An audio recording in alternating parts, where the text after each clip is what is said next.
Subscribe dulu guys. Episode 11 memperlihatkan sedikit flashback Tata di dunia nyata, di mana dia diceritakan adalah seorang karyawan montir bengkel yang kurang berkompeten. Bahkan pada hari itu, Tata karena kelalaiannya ia membuat seorang montir lain tertimpa mobil. Untungnya diceritakan montir itu selamat, hanya saja salah satu tangannya tidak bisa digunakan lagi. Tata merasa sangat bersalah. Ia mengingat kilasan itu karena saat ini pun ia merasakan hal yang sama, merasa bersalah dan tidak berguna. Tata menganggap kekalahan timnya adalah karena ketidakbecusan dirinya dalam menjalankan tugas menjaga tiang markas. Sementara itu di sisi lain, Usagi yang sedang dalam bahaya untungnya diselamatkan oleh Arisu. Ia benar-benar marah pada Niragi lalu memukulinya dengan keras berkali-kali. Meski begitu Niragi hanya tertawa cekikikan, seakan tidak peduli lagi jika dirinya mati. Beberapa saat kemudian terlihat Arisu menggendong Usagi membawanya ke tiang markas. Waktu game tinggal 8 menit lagi. Arisu tidak bisa menyerah begitu saja. Ia akan pergi ke markas tim Kyuma dan berniat mempertaruhkan nyawanya. Tapi sebelum itu, di mana Tata? Singkat cerita terlihat Arisu pergi ke area dermaga tepi laut dan mendapati Kyuma sedang melamun di sana. "Aku tahu kau akan ke sini," ujar Kyuma yang langsung dijawab oleh Arisu. "Aku juga berpikir hal yang sama." Jadi, Arisu dan Kyuma keduanya sama-sama ingin bertemu dan berbicara. Dan mereka tahu tempat itulah yang akan didatangi mereka berdua. Bisa dibilang Arisu dan Kyuma ini sudah saling memahami satu sama lain. Arisu tampak menyerah, berkata bahwa Kyuma telah berhasil mengalahkan mereka. Maka dari itu sebelum ia mati, Arisu meminta jawaban kepada Kyuma. Apakah para player bisa kembali ke dunia nyata jika memenangkan semua game kartu wajah? Tetapi Kyuma tidak mau menjawabnya. "Karena kau menyerah, aku tidak mau memberikan jawabannya," ucap Kyuma. Tetapi di sana Kyuma menerima permintaan Arisu yang ingin berjabat tangan dengannya sebelum Arisu mati karena kalah dalam game. Namun siapa sangka saat berjabat tangan Kyuma yang memiliki 14.000 poin kalah oleh Arisu yang memiliki 14.950 poin. Lah, dari mana Arisu punya poin sebanyak itu? Kyuma sangat terkejut bukan main. Scene pun memperlihatkan kejadian beberapa menit sebelumnya ketika Arisu menyadari bahwa Tata tidak ada. Ia pun menemukan Tata di tempat yang tidak jauh dari sana. Betapa terkejutnya Arisu saat ia melihat Tata sedang berusaha menghancurkan tangannya sendiri menggunakan pintu kontainer. Namun si Tata bukannya berhenti, ia malah memohon-mohon kepada Arisu untuk membantunya menghancurkan tangannya. Tata ingin melepaskan gelangnya agar gelang itu bisa dibawa oleh Arisu untuk mengalahkan tim Kyuma. "Aku sekarang punya 10.100 poin Arisu, hasil dari mengalahkan si Tara. Jika digabungkan dengan poinmu yang jumlahnya 4.850, maka kita tidak akan terkalahkan," ujar Tata. Ia mengingatkan Arisu bahwa mereka semua akan mati jika kalah dalam game ini. "Aku akan mati, kau akan mati, semuanya mati Arisu. Jadi bantu aku sekarang atau kita semua mati," ucap Tata dengan yakin. Pada akhirnya Arisu pun bersedia melakukannya meskipun dengan sangat terpaksa. Bahkan setelah berhasil membuat tangan Tata hancur, Tata pun tetap harus menahan rasa sakit yang luar biasa saat ia berusaha melepaskan gelang di tangannya, membuat kita yang melihatnya benar-benar dibuat ngilu. Arisu tidak bisa berkata-kata. Melihat penderitaan Tata membuatnya sangat terluka. Namun Tata nampak berusaha kuat. Ia menyuruh Arisu untuk segera bergegas sebelum waktu habis. "Biarkan aku melakukan hal yang keren, meskipun hanya sekali dalam hidupku. Pergilah Arisu," ucap Tata. Begitulah ceritanya bagaimana Arisu bisa memiliki 14.950 poin. Karena di dalam saku celananya ada gelang Tata yang jika dipegang oleh Arisu, maka poinnya dan poin Tata menjadi digabungkan. Mengetahui itu, Kyuma terlihat sangat terkejut tak menyangka, tapi juga pasrah. Ia tidak takut mati, hanya saja Kyuma merasa bersalah kepada teman-temannya, terutama Shitara yang sudah berkorban. "Tapi ya, mau bagaimana lagi? Kalian sudah menang Arisu," ucap Kyuma. Sementara itu, teman-temannya Kyuma juga memang terkejut mengetahui mereka sekarang kalah. Tetapi, tidak ada yang marah ataupun menyalahkan. Mereka tertawa dan justru berterima kasih pada Kyuma karena alasan mereka bisa bertahan selama ini adalah berkat Kyuma.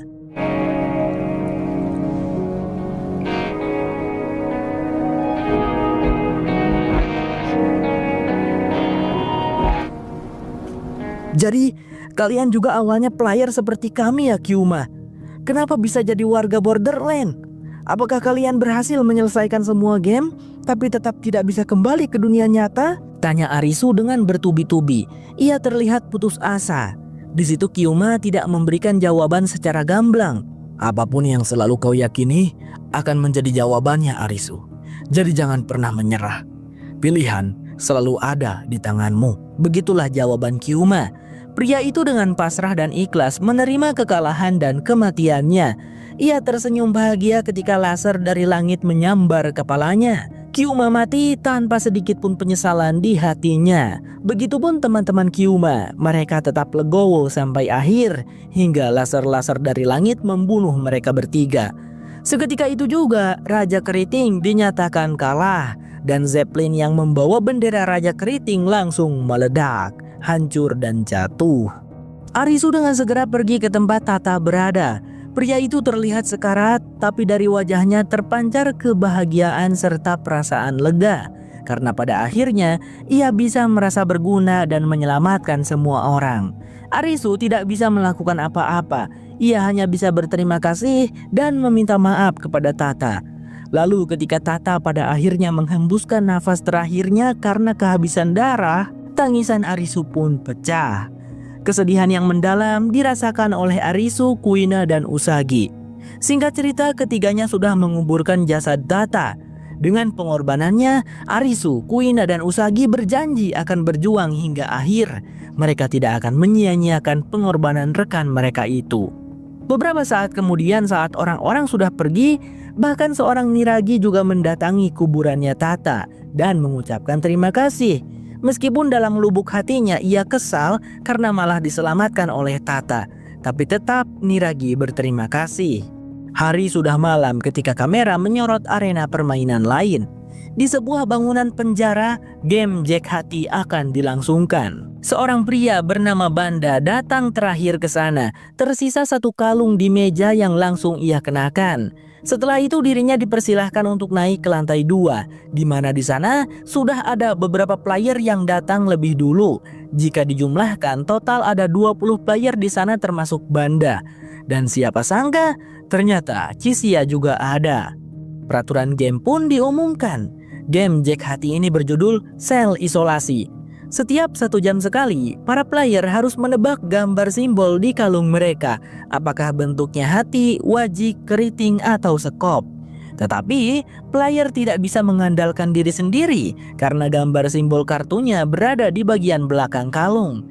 Jika ingin tahu mereka mendapat simbol apa, harus bertanya pada player lain. Dalam game ini dilarang keras untuk curang. Misalnya, mencoba mengintip simbol di kalung menggunakan cermin atau benda apa saja yang bisa memantulkan, itu tidak boleh. Lalu, para peserta juga dilarang untuk saling membunuh satu sama lain. Jika melanggar, maka kalung di leher mereka akan meledak. Lantas, bagaimana caranya untuk menang? Simple, seperti yang kita tahu, game-game kartu wajah akan menghadapkan para player dengan para warga Borderland. Jadi, di antara 20 peserta yang ada di sana, satu di antara mereka adalah warga Borderland yang berperan sebagai Jack Hati. Untuk memenangkan game Sel Isolasi ini, para player harus menemukan Jack Hati lalu membuatnya salah menebak simbol dan berakhir mati.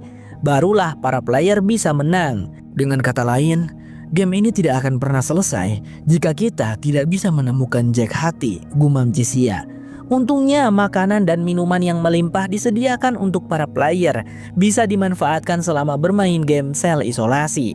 Beberapa player mulai memilih rekan yang kemungkinan besar bisa mereka percayai. Lalu ada player wanita bernama Urumi yang memiliki ide untuk membuat sebuah kelompok. Jadi katanya dengan berkelompok itu lebih aman, karena tidak akan ada yang bisa berbohong memberitahu tentang simbol kartu di kalung mereka. Tapi apa iya? Chisia mendapatkan seorang teman di sana namanya Ipei. Kepada Ipei, Chisia memberi nasihat untuk mengawasi dan memperhatikan semua player yang ada. Di sana, Chixia tertarik pada beberapa player. Di antaranya ada seorang pria bernama Oki. Oki ini ketika datang ke gedung itu tampaknya langsung berhasil menggait hati seorang wanita bernama Kotoko. Jadi dengan karismanya, Oki bisa mengendalikan Kotoko untuk membantunya menyelesaikan game sel isolasi dengan aman sampai beres.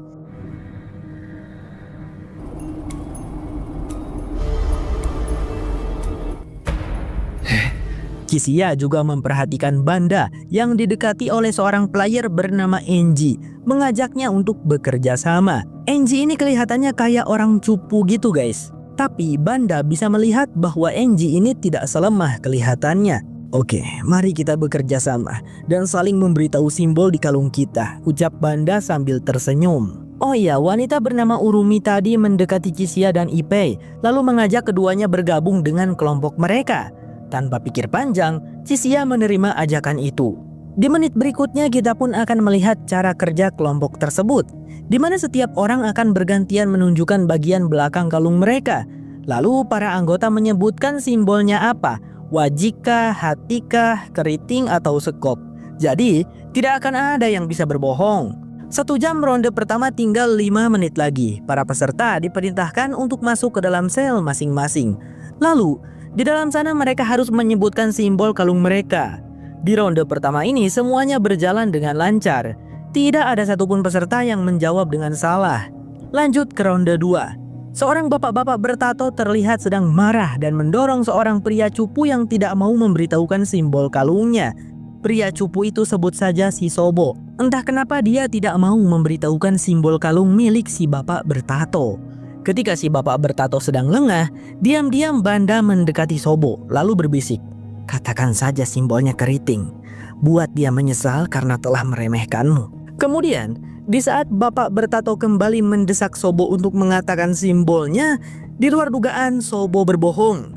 Ia menuruti hasutan Banda, berkata bahwa simbol milik bapak bertato adalah keriting, padahal wajik. Si Sobo karena ia juga butuh orang lain untuk memberitahukan simbol di kalungnya, memutuskan untuk bergabung dengan kelompoknya Urumi. Singkat waktu, ronde 2 hampir habis. Para peserta masuk lagi ke dalam sel dan kali ini ada seseorang yang mati, yaitu si bapak bertato. Karena dia salah menyebut simbol, kalungnya pun meledak dan dia berakhir mati dengan mengenaskan. 19 peserta tersisa. Mengetahui bapak bertato mati, orang-orang pun mulai membicarakan tentang si Sobo. Karena si Sobo lah yang memberitahu bapak bertato tentang simbolnya. Itu artinya Sobo berbohong dan telah membunuh bapak bertato.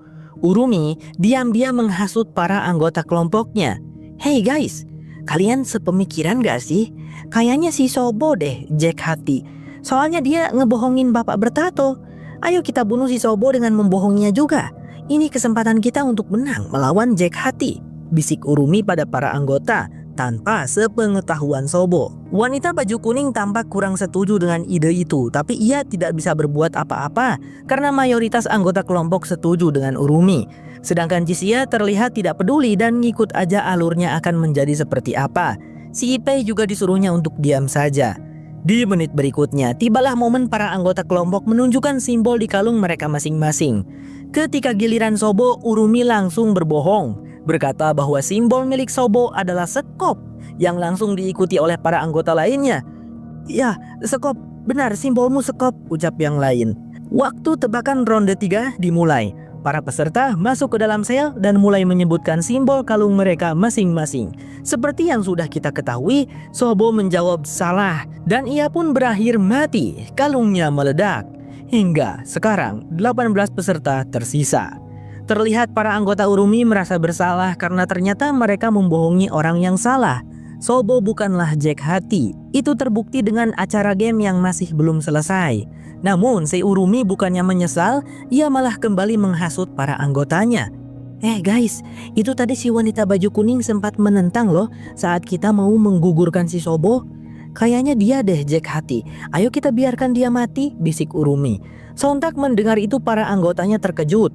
Tapi tidak ada yang berani menentang keputusan Urumi itu. Dikarenakan mereka jadi takut jika menentang maka merekalah yang akan menjadi korban selanjutnya. Sama seperti si wanita baju kuning. Waktu tebakan ronde 4 dimulai. Para peserta masuk ke dalam sel dan mulai menyebutkan simbol kalung mereka masing-masing. Seperti yang sudah kita ketahui, wanita baju kuning menjawab salah dan ia pun berakhir mati. Kalungnya meledak.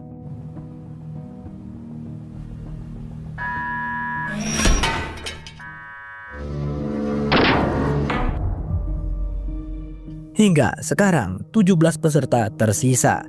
Di menit berikutnya, salah satu anggota Urumi yaitu wanita berbaju coklat mulai kehilangan kepercayaan kepada kelompoknya. Jadi bahkan saat Urumi dan para anggota menyebutkan simbol yang benar pada kalung miliknya, wanita baju coklat itu tidak percaya. Jadi ia diam-diam bertanya pada dua peserta random lain tentang simbol di kalungnya. Sebut saja dua peserta random itu Daki dan Dopu. Malah si Dopu berbohong kepada wanita baju coklat. Simbolnya disebut keriting padahal hati. Terlihat wanita baju coklat sangat berterima kasih lalu pergi dengan perasaan gembira karena menyangka telah berhasil menang dari Urumi. Bro, lu kenapa bohong? Simbol dia kan hati, tanya Daki. Untuk berjaga-jaga saja, siapa tahu dia Jack hati. Kita bisa menang kan? Jawab Dopu dengan enteng. Tanpa dia sadari bahwa hal yang menurutnya sepele itu akan menyebabkan Daki kehilangan kepercayaan terhadapnya. Dan disitulah benih-benih kehancuran para player akan dimulai. Waktu tebakan ronde 5 dimulai. Para peserta masuk ke dalam sel dan mulai menyebutkan simbol kalung mereka masing-masing. Seperti yang sudah kita ketahui, wanita baju coklat menjawab salah dan ia pun berakhir mati. Kalungnya meledak. Tetapi ada satu player lain yang salah menebak juga hingga berakhir mati. Jadi sekarang 15 peserta tersisa. Kita akan mempersingkatnya dengan melewati ronde 6, ronde 7, dan ronde 8. Selama 3 ronde itu ada 5 player yang salah menebak dan tereliminasi. Hingga menyisakan 10 player saja sekarang. Ippei terlihat panik dan ketakutan. Ia tidak habis pikir kenapa orang-orang mulai saling berbohong. Sedangkan Chixia masih tetap tenang dan berkata, mereka melakukannya karena takut mati. Kelompok Urumi sekarang tersisa 4 orang saja, yaitu Urumi sendiri, si Patua, si Dashi, dan si Poni. Chixia dan si Ippei sudah memisahkan diri, tidak lagi tergabung dalam kelompok itu. Di suatu waktu saat si Patua tidak mendengar, Urumi menghasut si Dashi dan si Poni untuk membunuh si Patua. Lalu di waktu tertentu ketika Urumi tidak mendengar, si Patua juga menghasut si Dashi dan si Poni untuk membunuh Urumi. Kemudian di momen lain si Dashi dan si Poni yang sudah tidak percaya kepada Urumi maupun si Patua memutuskan untuk membohongi keduanya. Sehingga ketika para peserta memasuki sel di ronde yang ke-10, Urumi dan si Patua pun meninggoy karena menebak simbol yang salah. Di ronde 11, si Poni dan si Dashi juga sudah kehilangan kepercayaan satu sama lain. Sehingga keduanya malah saling berbohong tentang simbol di kalung mereka masing-masing. Alhasil, karena menjawab simbol yang salah, si Poni dan si Dashi pun meninggoy, terkena ledakan mematikan dari kalung di leher mereka. Sekarang hanya tersisa 6 orang saja. Chixia, Ippei, Banda, Enji, Oki, dan Kotoko. Siapakah di antara mereka yang sebenarnya adalah Jack hati, teman-teman? Pause dulu videonya lalu tulis jawaban kalian di kolom komentar. Dan kalau kalian benar, mantap. Dengan semua kejadian miris dan mengerikan yang terjadi, Ippei sudah mencapai batasnya. Mentalnya terasa hancur dan Ippei sudah tidak sanggup lagi hidup di dunia yang sangat kejam dan tidak kenal belas kasih itu. Jadi ketika waktu penembakan simbol di ronde 12 dilangsungkan, Ippei sengaja tidak menjawab sehingga kalung yang ada di lehernya pun meledak, membuatnya modar dunia dengan tragis. Chixia ketika mendapati Ippei meninggoy, ia tidak terkejut, tapi merasa iba. Tahu orang yang terlalu baik Ippei, gumamnya. Tapi sedetik kemudian Chixia menyadari satu hal. Wah, aku sudah tidak punya rekan ya. Kalau gitu, habislah aku. Alice in Borderland bersambung. Tidak terasa di luar ternyata hari sudah pagi. Karena ronde game sel isolasi berlangsung setiap 1 jam sekali, tidak ada waktu untuk Chixia dan para peserta lain untuk tidur beristirahat. Di kafeteria, Chixia mencoba mengobrol dengan Enji dan berusaha untuk mendapatkan kepercayaannya. Karena Chixia saat di dunia nyata cukup update, ia tahu dan ingat bahwa rekannya Enji itu adalah seorang pembunuh terkenal yang pernah muncul di koran, bernama Banda Sunato. Aku rasa dia adalah Jack hati. Enji, kau sudah dipercaya olehnya. Kau bisa berbohong dan membunuhnya, sehingga game akan selesai, ucap Chixia. Dan untuk berjaga-jaga jika semisalnya Banda membohongi Enji, di situ Chisia menyebutkan gambar simbol yang ada di kalungnya Enji, yaitu sekop. Tapi ketika Chisia meminta Enji untuk memberitahu simbol apa yang ada di kalung miliknya, Enji berbohong, berkata bahwa simbol Chisia adalah hati, padahal wajik. Setelah itu Enji pergi dan menemui Banda. Enji sendiri malah merasa yakin bahwa Jack Hati adalah Chisia, yang dimana di sana Banda juga katanya sependapat dengan Enji. Sejak awal ia sudah curiga kepada Chisia. Tapi tenang saja Banda, aku sudah membohonginya tentang simbol miliknya. Jadi dia akan mati di ronde 13 ini, ucap Enji. Sementara itu Oki dan Kotoko juga sedang berbincang. Oki di situ mengungkapkan kecurigaannya pada Banda. Meskipun Oki tidak tahu fakta bahwa Banda adalah seorang pembunuh berantai, tapi ia melihat ketika Banda menghasut si Sobo untuk membunuh si bapak bertato. Jadi, kita harus berhati-hati pada si Banda itu, ucap Oki. Beberapa saat kemudian, terlihat Kotoko pergi ke kafeteria untuk mengambil makanan. Di sana masih ada Chisia yang kembali berusaha untuk mendapatkan kepercayaan dari player lain. Kali ini adalah Kotoko. Ia menawarkan memberitahu simbol Kotoko dan sebagai imbalan Kotoko juga harus memberitahu simbol Chisia. Tetapi Kotoko ini hanya diam saja dan tidak mau menjawab satupun perkataan Chisia. Ya udah, aku langsung saja ya. Simbolmu adalah hati. Tadi si Enji bilang padaku simbolku adalah keriting. Apakah itu benar? Tanya Chisia. Namun Kotoko hanya diam saja sambil memandang ke arah kalungnya Chisia. Setelah itu ia pergi dengan gugup. Bang, bukannya tadi si Enji bilang simbol Chisia itu hati ya? Kok jadi keriting? Udah diam aja Dun. Lanjut ya. Di sisi lain Oki sedang buang air kecil di WC. Secara kebetulan Banda juga datang ke sana untuk buang air kecil. Tanpa basa-basi atau apapun, Oki langsung saja bertanya, "Oi Banda, apakah kau Jack Hati?" Kemudian dijawab oleh Banda, "Entahlah, mungkin Jack Hati itu antara aku atau kau." Singkat cerita, waktu ronde ke-13 hampir habis. Oki, Kotoko, Banda, dan Enji mulai saling memberitahu simbol kalung masing-masing. Oki dengan jujur menyebutkan bahwa simbol Kotoko adalah hati, sesuai yang dikatakan Chisia. Namun, di luar dugaan entah kenapa Kotoko malah menyebut simbol Oki adalah wajik, padahal keriting. Di sisi lain, Banda juga dengan jujur menyebutkan simbol Enji adalah sekop, sesuai yang dikatakan Chisia. Tetapi Enji berbohong menyebutkan simbol Banda adalah sekop, padahal seharusnya hati. Seluruh peserta lalu masuk ke dalam sel masing-masing. Chisia, apa yang harus dilakukannya agar tebakannya benar? Pertama, ia langsung menyimpulkan bahwa hati bukanlah simbol kalungnya, karena Chisia yakin Enji pasti membohonginya. Kedua, simbol keriting juga kemungkinan besar tidak, karena tadi Kotoko mengabaikannya. Aku rasa si Kotoko itu tidak percaya kepadaku, dan kemungkinan besar dia akan berusaha membohongiku. Jika simbolku benar-benar keriting, mungkin tadi si Kotoko akan berusaha meralatnya. Jadi karena dia membiarkan aku percaya simbolku keriting, maka sudah pasti keriting bukanlah simbolku, gumam Chisia. Dengan strateginya itu, Chisia berhasil mempersempit pilihan menjadi dua saja, yaitu wajik atau sekop. Lumayanlah, 50-50, ujar Chisia. Apakah Chisia akan berhasil menebak bahwa simbol kalungnya adalah wajik?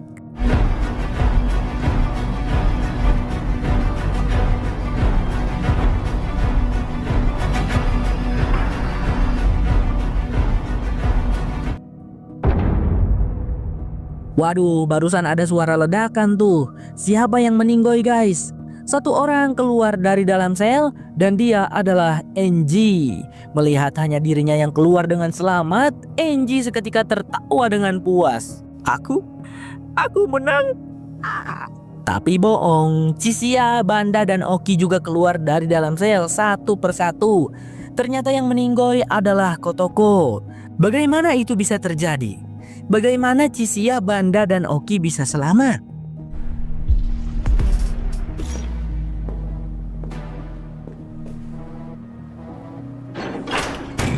Kalau Chisia ya karena kepintarannya plus hoki juga. Dia benar menebak simbolnya adalah wajik. Sedangkan Banda dan Oki beberapa saat sebelumnya ketika mereka berbincang di toilet, keduanya sama-sama mengakui kemampuan satu sama lain. Dan mereka berdua sadar bahwa di game bergenre hati ini orang yang bisa mereka percaya adalah orang yang mereka anggap setara. Maka dari itu, Banda dan Oki memutuskan untuk bekerja sama saling memberitahu simbol kalung. Lalu si Kotoko kenapa bisa mati? Padahal kan Oki tidak bohong tentang simbol di kalungnya. Ternyata sejak awal Kotoko dan Enji diam-diam bekerja sama. Mereka melakukan itu untuk memastikan bahwa partner mereka yaitu Oki dan Banda tidak berbohong mengenai simbol mereka. Kotoko dan Enji menggunakan cemilan di kafeteria untuk berkomunikasi karena kebetulan cemilan yang mereka pilih itu memiliki 4 warna. Sekarang ketahuanlah bahwa si Enji Jack hatinya. Di ronde ke-13 tadi, Enji berpikir ia menang dan berhasil membunuh para player yang tersisa. Rencananya sudah sangat mulus, berbohong tentang simbol kalung Chesia, lalu juga berbohong tentang simbol kalung Kotoko, membuat wanita itu mati karena malah percaya kepada Enji. Selain itu, Enji juga menghasut Kotoko untuk membohongi Oki. Dan terakhir, Enji membohongi Banda tentang simbol kalungnya. Sempurna sudah rencananya, tapi sangat disayangkan harus gagal karena Chesia, Banda, dan Oki terlalu overpower. Saat itu juga, Banda dan Oki membawa Enji ke dalam sebuah sel. Mereka berdua berniat menginterogasi Enji si warga Borderland untuk mengatakan semua rahasia tentang dunia Borderland.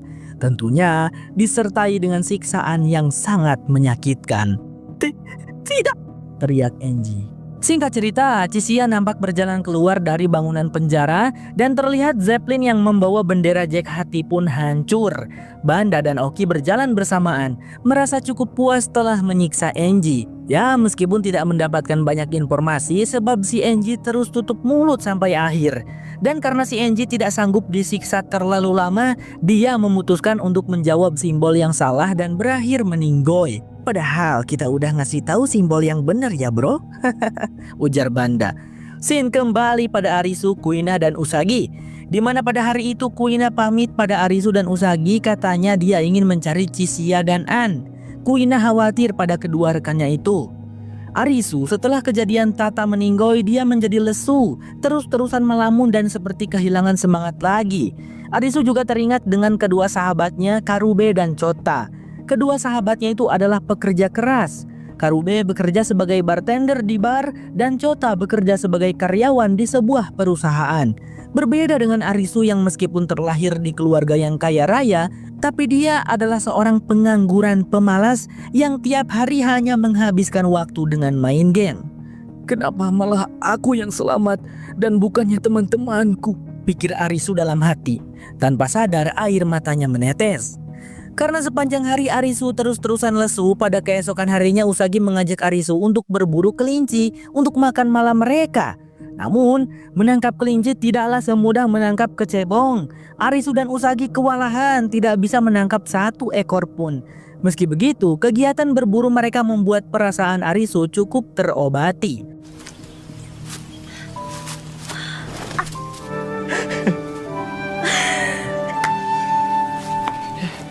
Tetapi, perburuan mereka tanpa sengaja membawa Arisu dan Usagi ke sebuah tempat yang mengerikan, di mana di sana terlihat ada banyak sekali mayat manusia bergelimpangan. Nampak masih baru. Oh my god, apa yang sebenarnya terjadi? Tak jauh dari sana, Usagi dan Arisu menemukan seseorang yang masih hidup tapi terluka parah. Arisu dan Usagi bertanya, "Hei, apa kau baik-baik saja?" "Matamu baik-baik saja." Dan pria itu pun mati. Arisu dan Usagi lantas berusaha menyelidiki apa yang terjadi dengan masuk ke mobil milik si pria barusan, sebut saja Tobi. Di dalam mobilnya ada sekumpulan film 8mm yang bisa diputar menggunakan pemutar film yang ada di sana. Sedikit info guys, film 8mm adalah teknologi jadul yang lahir jauh sebelum era digital. Bukan kaset elektronik, bukan video chip, dan bukan perangkat canggih yang butuh listrik ribet. Film 8mm direkam menggunakan kamera analog tua, kameranya pun bekerja dengan sistem mekanis, menggunakan pegas atau baterai sederhana dan mengandalkan cahaya langsung untuk menangkap gambar ke pita seluloid. Karena semuanya serba manual dan analog, baik kameranya maupun alat pemutarnya tidak bergantung pada teknologi modern. Tidak perlu software, tidak perlu chip memori, bahkan sebagian bisa berfungsi tanpa listrik besar.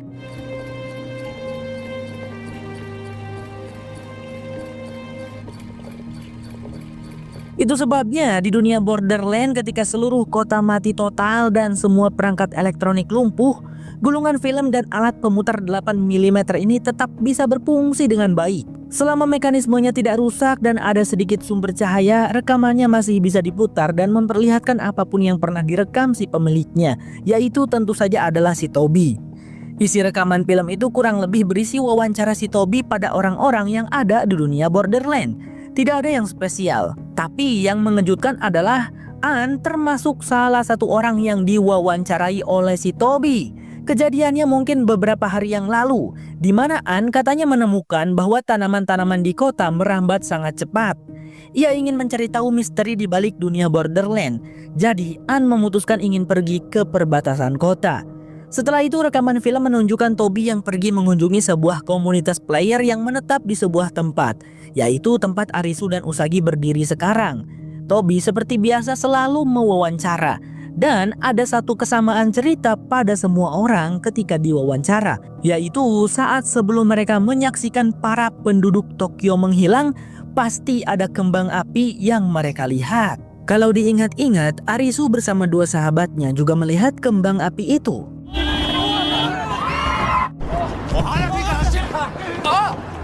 Toby juga mewawancara seorang wanita yang cukup unik. Ia mengaku bahwa yang dilihatnya bukanlah kembang api, melainkan sesuatu yang lain. Wanita itu menjelaskan, mungkin alasan hanya ia yang bisa mengingatnya adalah karena dulu semasa kecil, wanita itu pernah menjalani operasi otak. Tapi sebelum sempat mengungkapkan apa yang dilihatnya, wanita itu keburu mati tertembak. Ternyata Raja Sekop datang ke tempat itu dan mulai membuat kekacauan, membunuh semua orang yang ada di sana. Toby juga tertembak saat ia berusaha berlari. Untungnya ia sempat menyelamatkan diri masuk ke dalam mobil. Jadi Toby pun selamat untuk sementara sebelum mati karena kehabisan darah. Tiba-tiba, aktivitas nonton film Arisu dan Usagi terganggu oleh getaran misterius yang mereka rasakan. Ternyata getaran itu berasal dari Zeppelin besar yang membawa bendera Raja Sekop. Itu artinya Raja Sekop telah kembali ke tempat tersebut karena mendeteksi keberadaan Arisu dan Usagi. Sebelum mereka terjebak di dalam mobil, Arisu dan Usagi pun bergegas keluar dari mobil untuk kabur. Sayangnya Raja Sekop menyadari hal itu dan langsung melakukan pengejaran sambil terus menembaki mereka. Di suatu momen Usagi terjatuh dan hampir saja ia menjadi korban pembunuhan sadis si Raja Sekop. Namun Arisu tidak membiarkannya. Ia dengan nekat memberanikan diri untuk menjadi umpan pengalihan, membuat Raja Sekop bergegas mengejarnya sambil terus menembaki. Lalu ketika Arisu sudah dalam keadaan terdesak, tiba-tiba ada seseorang yang menembaki Raja Sekop dari arah berlawanan. Arisu pun memanfaatkan kesempatan itu untuk bangkit dan kabur. Namun, sebuah benda tiba-tiba menancap di pohon dan Arisu pun jatuh pingsan karena kepalanya menghantam benda tersebut.